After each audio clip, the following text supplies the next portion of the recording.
Hey everyone, it's Colleen, the Preparedness Pro, here with my awesome guest. I'm so excited to have him, David Jones. David, let me tell everybody just a little bit about you because you're pretty awesome. David's a retired special agent with the Air Force Office of Special Investigations, otherwise known as OSI, you guys. So during his very interesting career, he conducted hundreds of criminal investigations, worked on counterintelligence, anti-terrorism. Basically, he's a dude's dude, okay? He was also the superintendent of the United States Air Force Special Investigations Academy. That was the Detachment 1. He had over 8 deployments to the Middle East, serving several years in Europe. And you can see all these aspects of his career influencing his writing. I love his writing. I first fell in love with David. Sorry, I'm going to tell you that I fell in love with your writing here, Dave. Oh, nice. Tell my wife. I loved your series, The Guardians of Rockport. And I want to read other of your series just because I don't really have time for it. I try to stick with preparedness, but because I loved your writing so much, I'm like, I got to read the other stuff that he's written. Since retirement, this is one of those guys who doesn't know how to retire.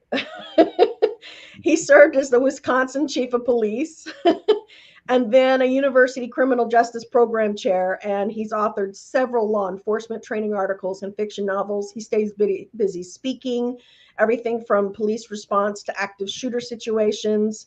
He resides in Appleton, Wisconsin. That just sounds pleasant. Is it pleasant? Like I'm picturing it? Maybe not as pleasant, but it's a nice place to live. Okay, that's good. Yeah, he also continues to serve his community as a volunteer firefighter. Yeah, this guy doesn't know how to stop. Does your wife ever accuse you of that? Yeah. Yeah. She has plenty of honeydew things for me to do around the house, so. Well, one way or another, she'll keep you busy if you're not keeping yourself busy. That's why I write books. If I'm not typing, she's giving me chores, so.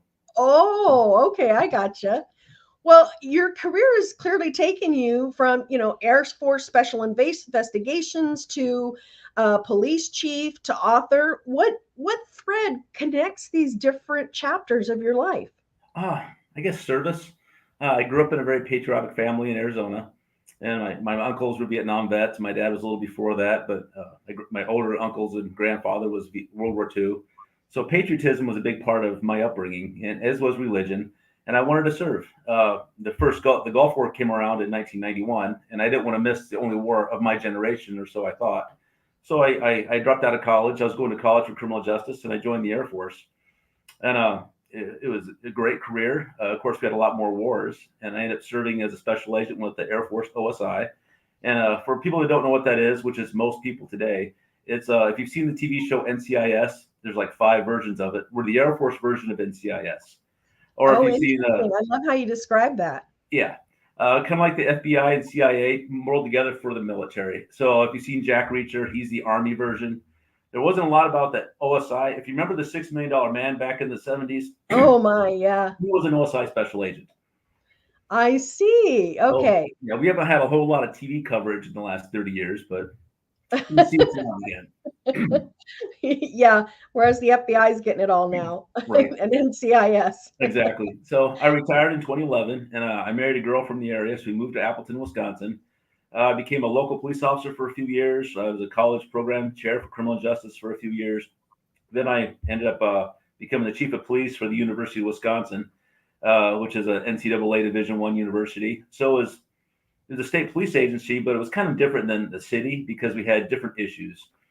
And of course, we hit the Black Lives Matter movement and COVID and all those issues, which kind of delved into preparedness.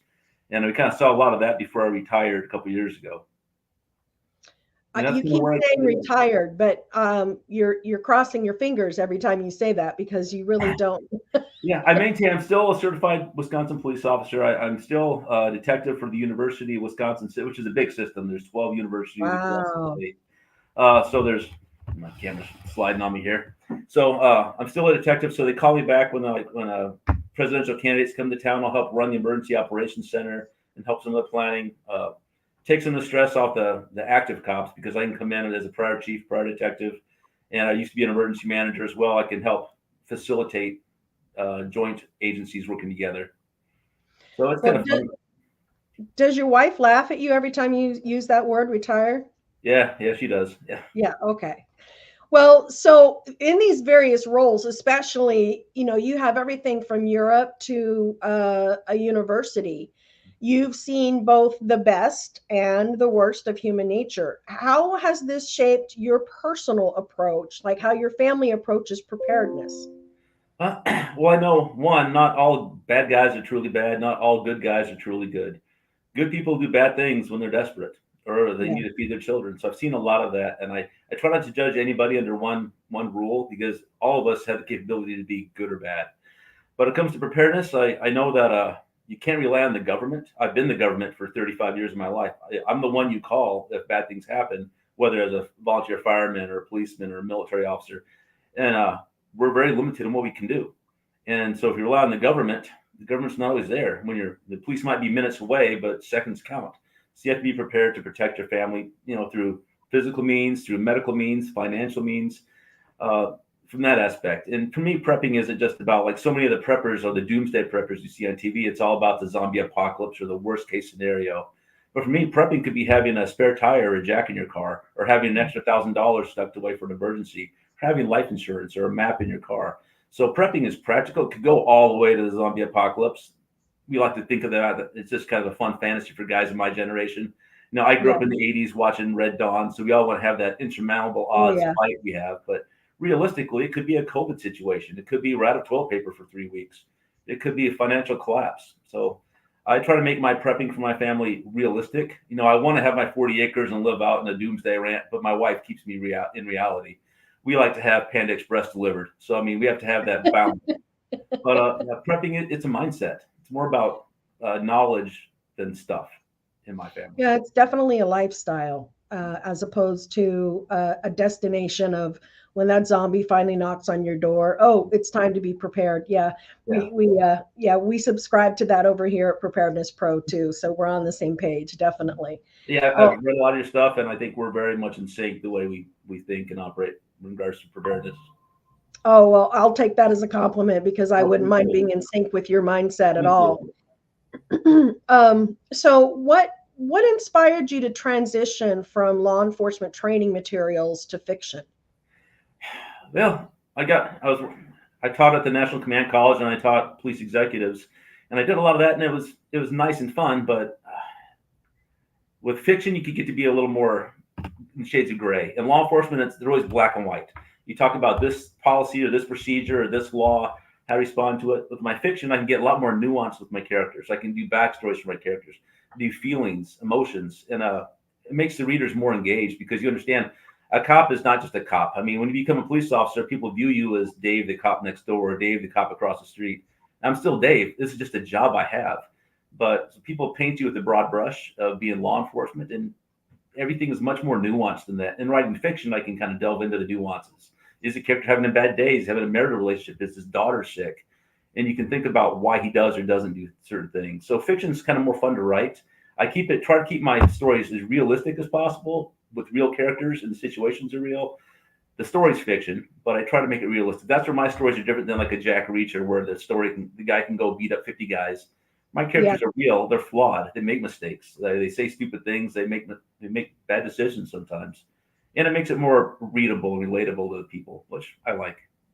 Well, you even base your characters on real people in your life. Absolutely. In fact, it's loosely based off myself. It's not. I'm not as good looking as the guy in the book, but the ladies like him. Here, But show that again. Show that again, Dave. there's yeah, Yeah, that's you 20 years ago, I'm that's sure. me. Yeah, I had more hair. But yeah, so the characters are basically based off my family. Like Doug is basically Dave. He's a retired OSI special agent. I made him a retired trooper because a trooper sounded more relatable than a chief of police. His wife Penny is based off my wife Patty. She worked in the mental health field, and so she was my dependent wife that followed me around the service. But she's from the area, and like the daughter Maddie is my daughter Cassie. She's a school teacher in the local area. The son-in-law is a firefighter. He went to the fire academy with me. So everyone's based off loosely my family. I mean, it's a fictional situation, but it makes it fun to keep all of my family and friends are in the book. And you'll probably be in the next book too. So I mean, a lot of my friends are characters in the book, which makes it Ooh, neat. I can't wait to read that Yeah. one. So So your everybody, son-in-law did actually attend Fire Academy with you, huh? he did, yeah, yeah. It was he was marrying my daughter, and he's Filipino like the character in the book. And of course, it's my way to keep my eyes on my daughter. It's I There you wanted go. to show him I'm the big guy. So I went through the fire academy at 49 years old, and Oh we my. became volunteer firemen together. So it was fun. Which is also why I became the university, the chief of police at a university. My daughter was going to school there, and I wanted to keep my eyes on my daughter. So I transitioned from the city police to become the chief of the university police, which was Now I fun. noticed in your book, your daughter in the book, she comes to terms with this overprotective dad, Yeah, and she just rolls with it. Has your daughter learned to do that too? yeah, yeah. She's great. My youngest daughter. Now I have two Yeah. daughters, and they're loosely. I mean, if you look, if you read the book, one is a Jessie character. That's kind of like my oldest daughter, and Maddie, the teacher, is my youngest daughter. They're very different characters, very different people, and they look at things differently. But and they both have their parental relationship differently.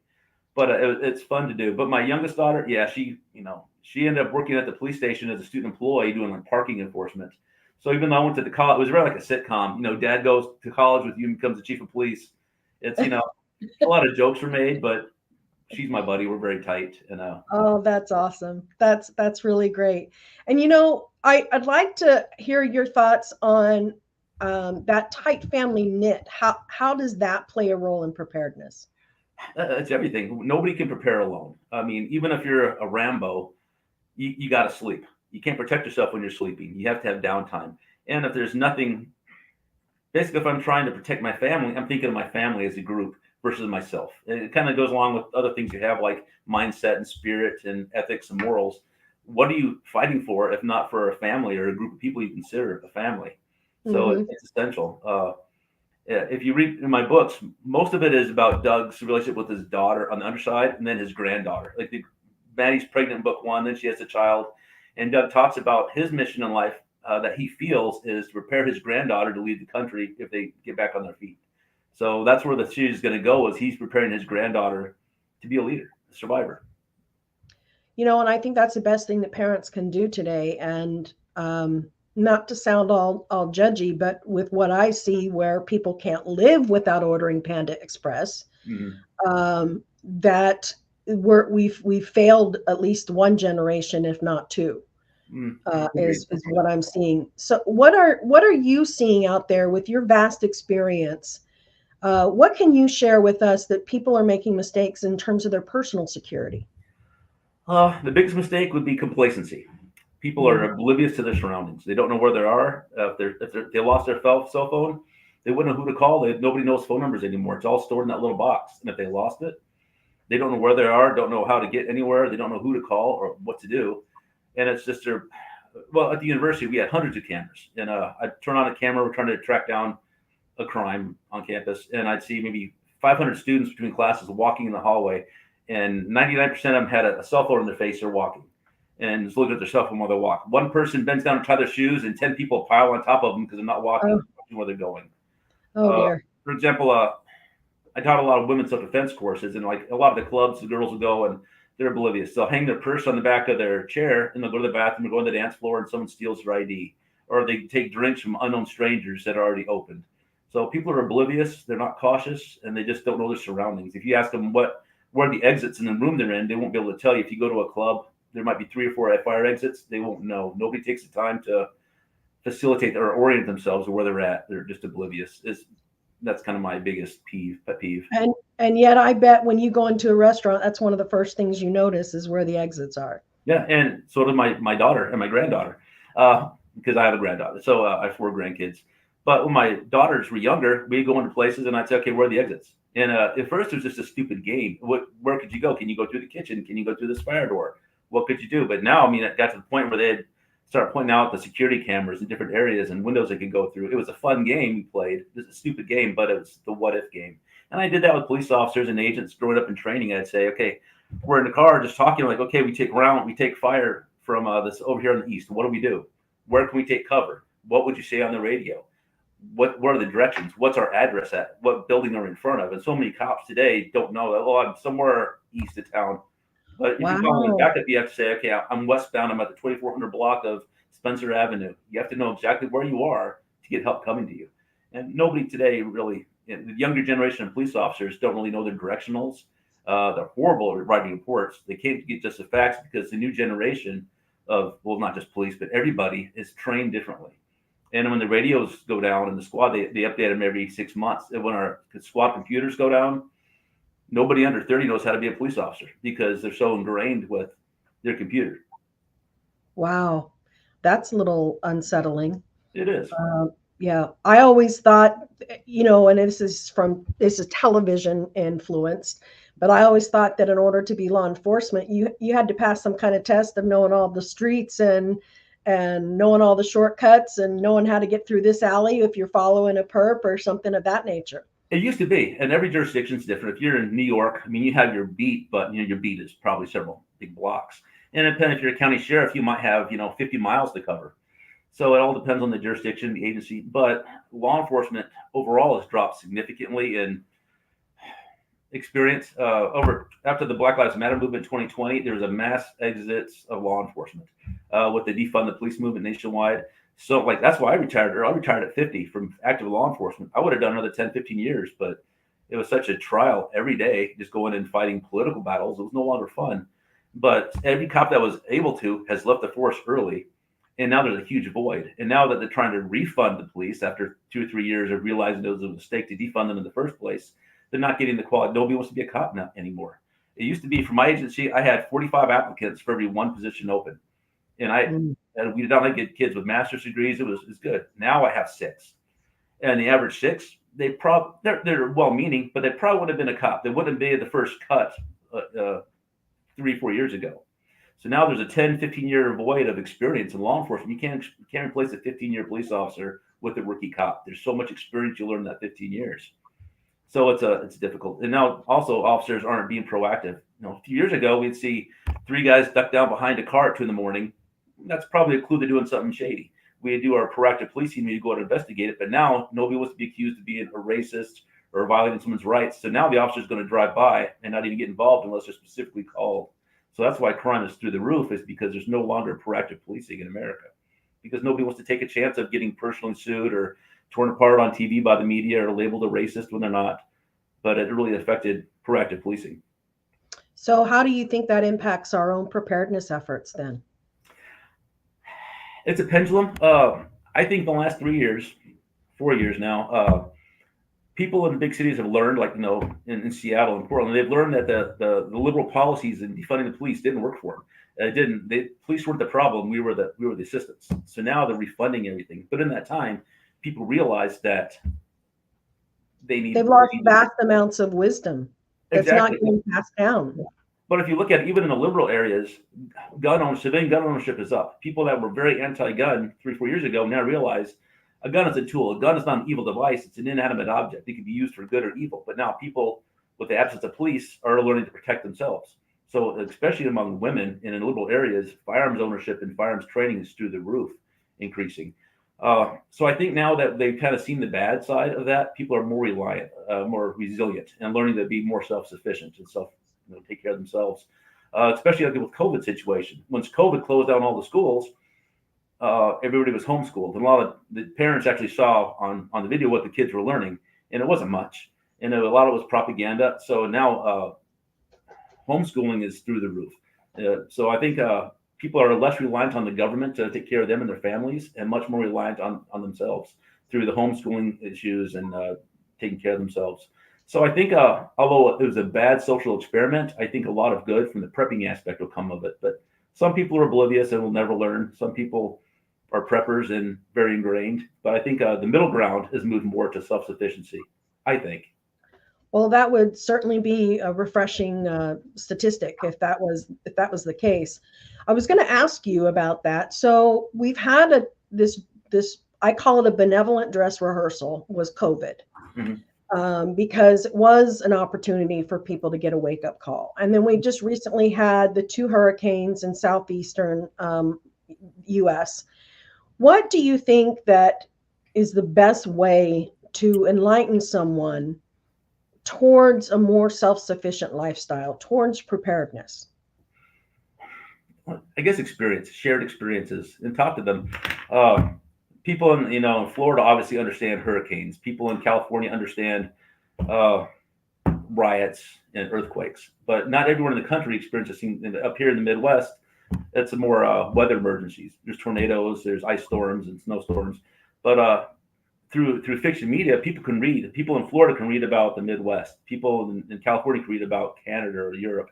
So, but you have to be willing to accept it and learn. Not everybody wants to learn. More people want to see what Taylor Swift is doing than learn about shared experiences of survival, Mhm. because they're a little bit oblivious. People, and I kind of break it down into more urban and rural environments. In the urban environments, people let the government take care of it. They relied on mass transportation, the government, and everything else. Where rural people are more reliant on themselves, more farming, and the power goes out, they have a generator, they know what to do. So it's a different standard. If you go back 150 years, this is a great change in America from the progressive movement in the 1920s, early 1900s. 90% of the people lived in rural and 10% lived in cities. So all the food was grown where 90% of the people were. But then as we became an industrialized, we have tractors, we have trains to transport the food, we have highway system after World War II. So now today, 90% of people live in urban communities and 10% live in rural, where all the food's grown. So the Right. people don't live where the food is. So if there's a big war, some sort of thing that takes out an EMP or something that takes out the system, nobody lives where the food does. And then the people, 10% that live where the food is, we can't pick all the food we need without tractors and fuel and supply and energy and power. So that's where things are going to have to change. Yeah, definitely. What do you feel is um, your key driving factor of in terms of scenarios that you believe are realistic that you need to be prepared for? Mine is hyperinflation and the impending war. Most of the writers of my genre do EMP. Everybody does an EMP because Yeah, it's sexy. And something goes off and all power goes off, power grid goes. right. But that's done to death, and it's not that realistic. U.S. is on three power grids, and East Coast, West Coast, and Texas. It'd be challenging to take out all three power grids at the same time. It'd be Hmm. a major issue if they did even one of them. We wouldn't survive. But to take out all the power, and it's still unknown if an EMP would take out all the phone. Like in most of the books and movies, nothing works. Cars made after 1985 won't work. We don't really know if that would happen or not. We know certain infrastructures in the Air Force. Before I got out, we had hardened 5% of key infrastructures like Air Force One and certain fighter squadrons, certain intel units were hardened from an EMP strike. But realistically, nobody really knows how effective an EMP would be. It'd be how close it was in the atmosphere, what it's done, but nobody really knows. We haven't really experienced it since the 1960s.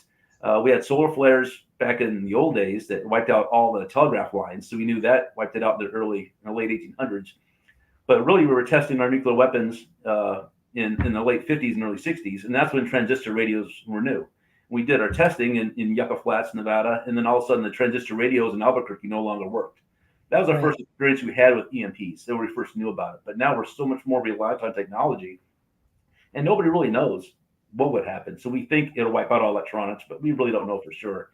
But what I think is more realistic is hyperinflation that will cause a collapse of our economic system. That and potentially a war with Europe and China, most likely China. So in Yeah. my book, what kind of leads to my disaster is we're already hyperinflation, like we kind of are today. We're not quite a hyperinflation, but inflation is getting kind of crazy. It's Uh, worse than what you're telling us it is, of I course. think so. Yeah, obviously. But I mean, it's a slow cook. If it happened all at once, we would revolt. We fought a war for a 3% tax in the revolution, and now look at what we're doing today. So I mean, our money's devalued and hyperinflation, and the country's more politically divided than any time probably since the Civil War. Yeah, I agree with you. Yeah. So in my book, it's hyperinflation's affecting all of us. Then we get hit with a cyber attack from China, which we're our own worst nightmare. We've dedicated our supply chain to Amazon. Most of the rock and mortar stores have closed down in lieu of ordering online.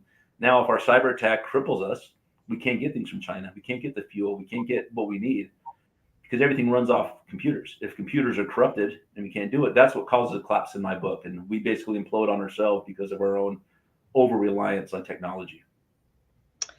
So, having served in both the Middle East and Europe, you've seen different cultures handle crises.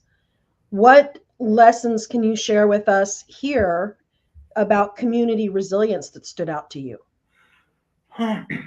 Well, I guess it comes down to family and shared values. Serving in Afghanistan, there's so many different clans, and that no matter what they might all be the same religion, they might all be Islamic and share culture, but it comes down to clans. If your clan doesn't like the other clan, you're all going to fight. You're going to stick together by your family, or your tribe, or your clan. So tribalism is a very real thing.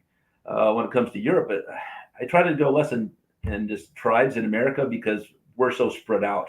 Our families, not like it was 50 years ago. Now, my daughter lives in Michigan, my mom lives in Alaska.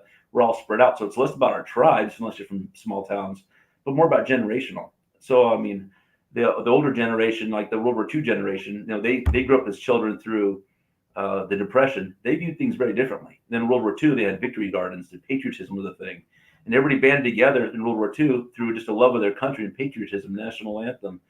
We don't really have that today. Nobody really has. I mean, religion is so fractioned, and very much fewer people seek a higher power today than they have in any time in our nation. And so our culture has shifted. Our culture is divided, liberal and conservative, but nobody has shared values, or far fewer people have shared values than they did back in the day, which is very concerning. So, what do you think? You've alluded to this a little bit. What do you think? You've read my book and read about the 10 principles of preparedness. Excellent book.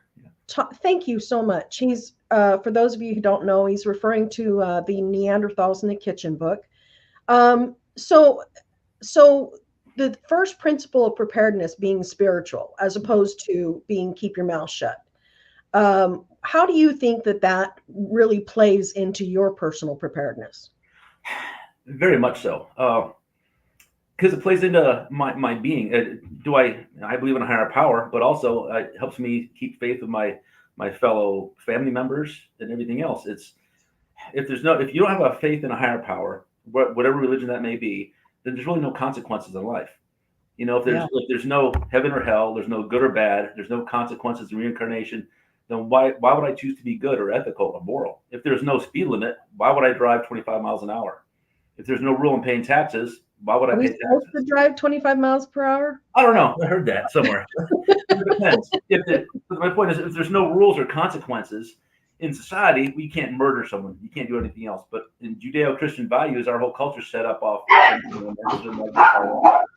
Those my dogs are yours. Oh yeah, I have two Goldens.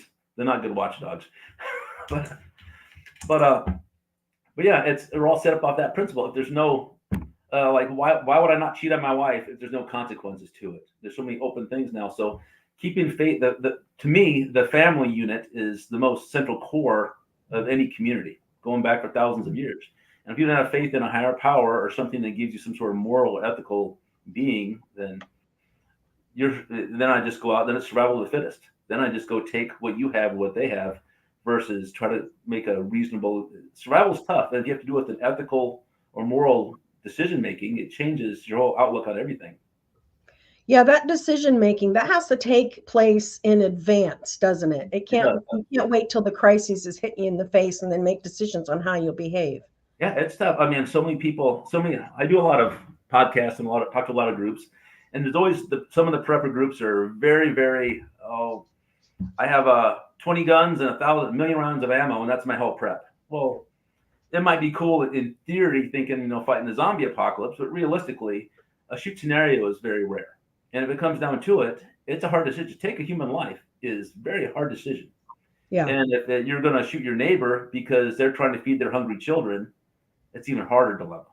So there's a lot of shades of gray. It's not just a black and white. It's not always hordes of zombies attacking you. It might be your neighbor whose children are starving. Are you going to shoot them? Hopefully not. Maybe not. Situations dependent, but you have to understand the situations. One, I've probably failed on my OPSEC if they all know I have food and they don't. So that's an OPSEC issue. Two, I probably hadn't reached out to my neighbors beforehand because hopefully I would have got them on board with prepping ahead of time as well. And they would look out for me as some sort of group. But at the end of the day, if they're going to come in, want food for their children, am I going to give them some of my food? Maybe that might be a better solution than shooting them, or am I going to leave? Versus, if I have 20 neighbors going to take over my house, maybe I'll leave. Hopefully I have prep somewhere else that are staged. But there should be various plans. You don't want to go right to killing your neighbor who's trying to feed their hungry child.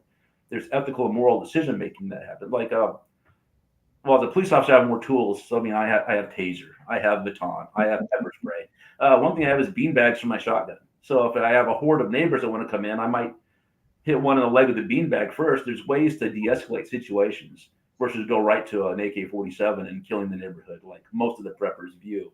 They have Right. like all they prep is toilet paper and guns. Well, that's a 1% solution to 99% of the problems, and that's not effective. Oh, I like how you put that. Yeah, definitely.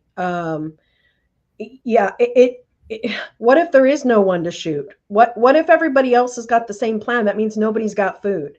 I Yeah, mean, that's a dumb idea it is. to start off with. But it's a fantasy that most of us grew up in the 80s and 90s watching these movies. You're fighting insurmountable odds, and it's a sexy male fantasy. And it might happen 1% of the time, but or less than that. But the prepping is so much more. The prepping is, hey, I have a flat tire. Do I have a jack in the car? Do I have an emergency fund? You know, Do I know how to use the jack? nobody does today. You'd be surprised. No, I don't think I would, unfortunately. Yeah, in the university, we had so many kids with flat tires that I had to make a rule. My officers could no longer change tires because I really get on 2 or 3 calls, and it was a big university, and I had to put out a thing that we're not AAA. And if my guys are changing, we try to help someone that's not stuck. That was my big thing is community policing. But we can't be full-time auto mechanics because if I'm doing that, we're not out protecting the community. So we had Right. to not do it. But so many of the kids today in college have no idea how to change a tire, or if they And have what years were you police chief? I went there in 2014 to 2020, beginning of 2022. So it's only gotten worse with the lack of knowledge of people knowing how to change tires. I mean, Oh, isn't that so and not only that, but let's be honest, changing a tire the side of the road for a cop, that's dangerous. it is. So you don't know what they're there for. I mean, you have your back turned, and I mean, I get if you're a small town cop out in the country, okay. But I mean, if you're in a city, you can't turn your back on people because you don't know who's good or who's bad. You might have stopped them to help them, but they might be on the side of the road because they have a dead prostitute in their trunk. You don't know what they're there for or who they are. We'll run their plate, but that doesn't always mean they're a good person or a bad person. So now we try to be on the universal police a little bit more educational than hard-handed. Like in Green Bay, the city, the city cops are pretty rough. They have a different jurisdiction. We're state officers, but on campus, most of our clientele was a little younger. So we try to make it more educational. But we had 3 homicides when I was chief there. I mean, bad things happen in places Wow. you don't expect it.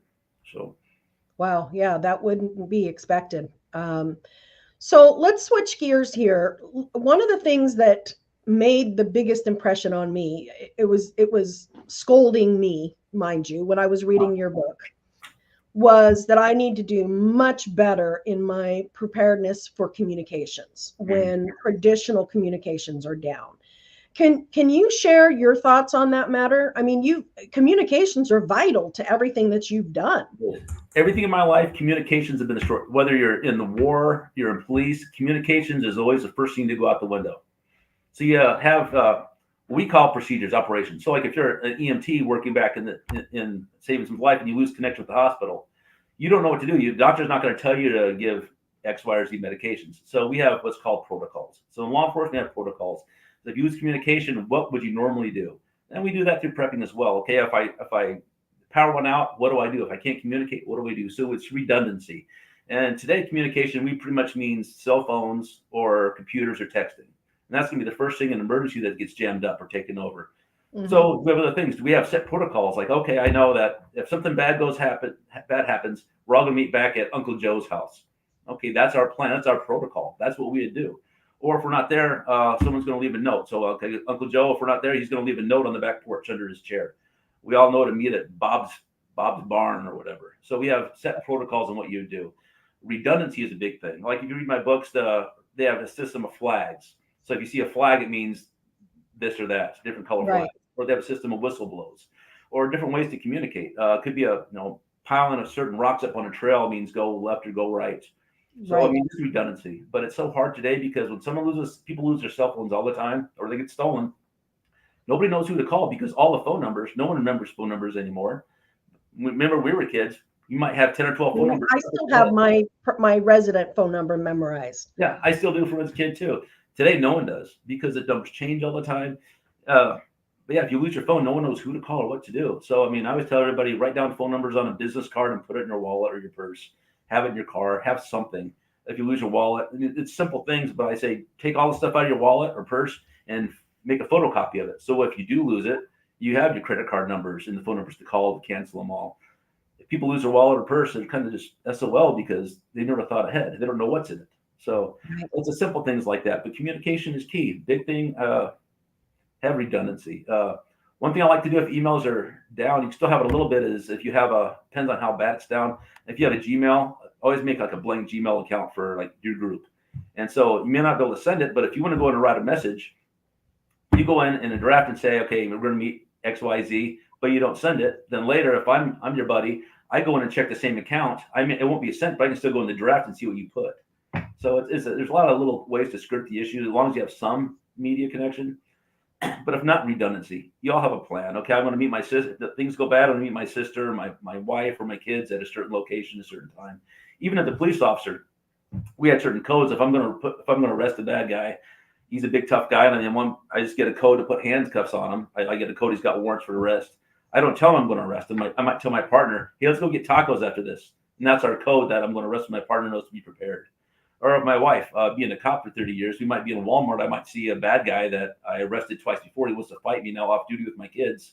I tell my wife, hey, let's get tacos tonight. We had a certain code where she knows to either get behind me or to get away from me.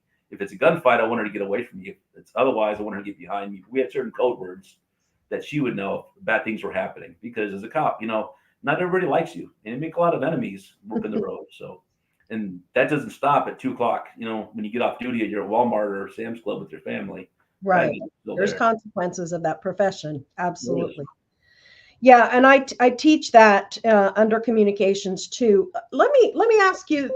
I may look like a buffoon in asking you this, but I doubt what that. what do you think about people embracing like Morse code or learning shorthand? I think it's good, but it's a skill. It's a lost art, and not only you have to do it, but so does the receiver. The So I might receivers, yeah. spend hundreds of hours doing Morse code, but then if you don't know it, I still can't communicate to you. Right. So your clan learning it might be a good idea. Yeah, So, absolutely. yeah, yeah. There's easy I ways to use learn all of symbolic. Morse code, but like back in World War II, the ships they'd flash Morse code with lights. Light Mhm. travels a long way at night, so if like your neighbors across the way and you want to get a message to them, you could flash with a flashlight to their house. They could respond to you.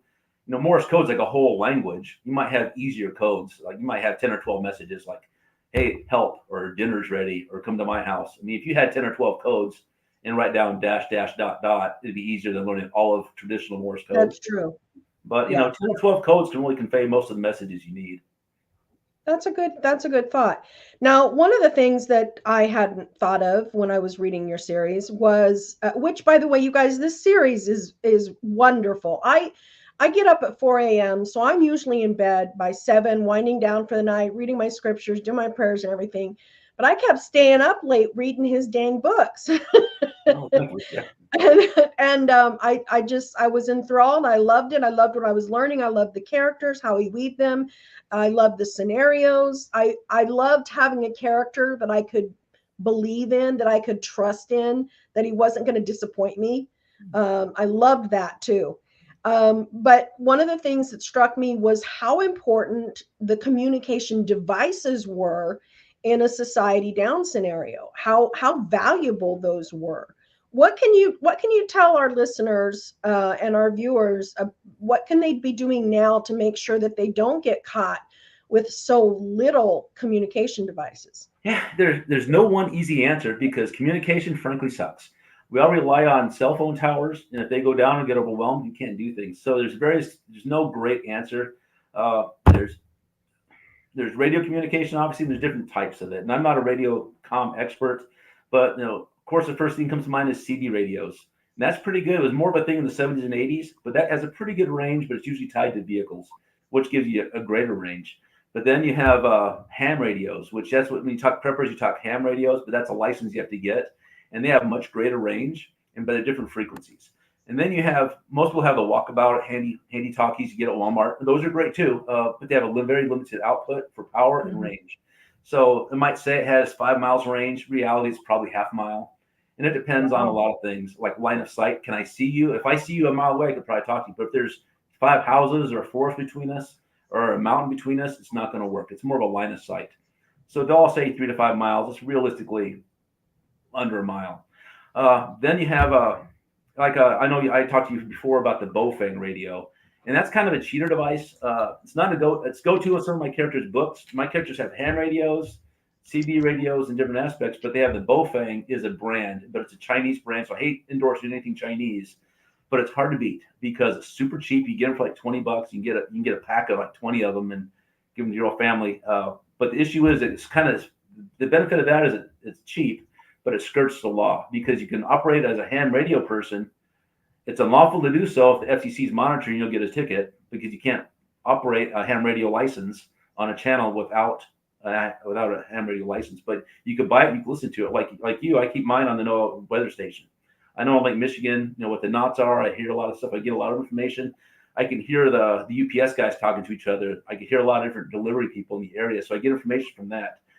But I can also channel it to my other people, and it's harder to monitor. So if I'm on this radio and the rest of the world in my area has the walkabouts from walkie-talkie, they can't monitor. So it's an OPSEC issue because they can't hear my channels. And if I want to broadcast unlawfully without a ham radio license, I can, and has a little further output. But if it's a real emergency situation, if FCC wants to find me, give me a ticket, they can because I'll need help in that case. So a lot of preppers use Bofang radios. Again, it's not an end-all be-all. A CB might have a better output, but the benefit is you can skirt the law legally until you operate on it, and you can connect it to larger it can connect to ham radios. So you should really have them all. If you're really dedicated to prepping, you should have walkabout. You should have maybe a Bofang type radio, a ham radio license, and a CB. They all do different things, and they all communicate differently. So it goes down to what you and I believe in, and always having backups to your backups. Exactly. Redundancy is key. You always talk about the military. 2 is 1 and 1 is none, because the first is always going to fail. Yeah, absolutely. Well, this has just been a rich experience. I'd love to get your final thoughts on what do you think, what do you wish that preppers understood today? If you could get one thing into their brain, what would it be? The government is very limited. Our resources we're not there. We'd like to come help you, but that's not our government's responsibility. We can't help an individual. We can help government groups collectively. I guess the biggest experience would be Hurricane Katrina when it took out in New Orleans. It was a major, major issue. But people don't realize it affected Mississippi just as much as it did the city of New Orleans. But the people in Mississippi were rural people. The people in New Orleans were urban people. They relied on the government. The government said leave. They chose not to. The government said, oh, we'll give you busing because most of them relied on mass transportation. They didn't take it. They were upset because the government didn't provide them food and everything else. And afterwards, when 90% of the cops abandoned their jobs to take care of their own families, because that's human nature, nobody was there to help them. But that happened in the rural areas too. But the rural people had a different mindset. They had generators. They had chainsaws. They helped each other sandbag each other's house. They worked as a group together because that was a rural mindset. Where in the urban area, they started killing one another and looting one another and taking what everybody else had. And it's a very different situation. So I look at the urban versus rural. I wrote a paper for this for Command College, but of course, in today's time to delve more into racism because people viewed it as a black and white issue and a culture issue. It wasn't, but it was culture, but it was rural versus urban. Urban people are much more reliant on the government. They had, most of them don't have cars. They would rely on mass transportation, trains, that sort of thing. Rural people, they're used to going without power for a little bit. So think more like a rural person. What would you do if the government's not coming? Because they can't. And just down in Hurricane Milton, it took 3-4 days for anyone to come in with help. And that's one regional where it took the whole country to go help that. If that happened mass in like 5 or 6 cities at once, there's no resources to fill that or to take care of that. Right. The government's there to help you, but just like the police are coming, you should still have a smoke detector before you know there's fire department. You still have a medical first aid kit, even though there's an ambulance. Still have maybe a firearm or some means to defend your family, even though there's police. The government will come help, hopefully, if they can, but you can't rely on them. They should be your backup, in my mind. Yeah, they should be your backup. That's wonderful. Well, I want people to know how to reach out and get more Dave Jones in their life. So, how's the best way for them to find your books and find out more about you? Okay, all my books are on Amazon. That's the best place to buy them. But if you want to look more about me, my website is David Eldon. That's my middle name. DavidEldonJones.com. DavidEldonJones.com. There's a little bit about my bio. My daughter, when I retired, she put together like a video montage of my career, which is kind of fun, and more of my books that are there. But my Guardians of Rockport series is my main series. I also write some homicide books, which they say write what you know. So this is what I've been experiencing in my life. They say women's romance is the best selling genre by far. So I thought maybe I'd knock out one of those. My wife says, no, just stick to what you know. So I'm doing the murder mystery thing and the prepping thing.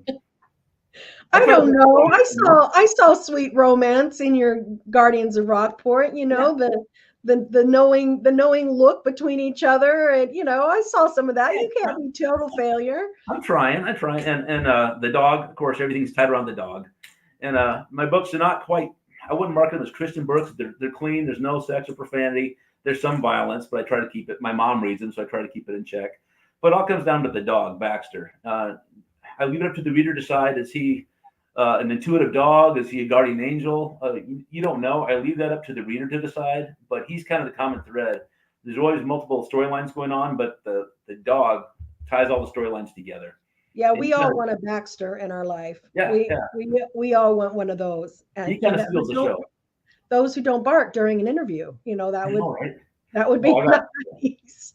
I got Well, two guard golden retrievers, and they're not much use for that. well, that's wonderful. Well, we've got a comment from someone that says, "Thank you for the information. Very helpful. I will be getting his books."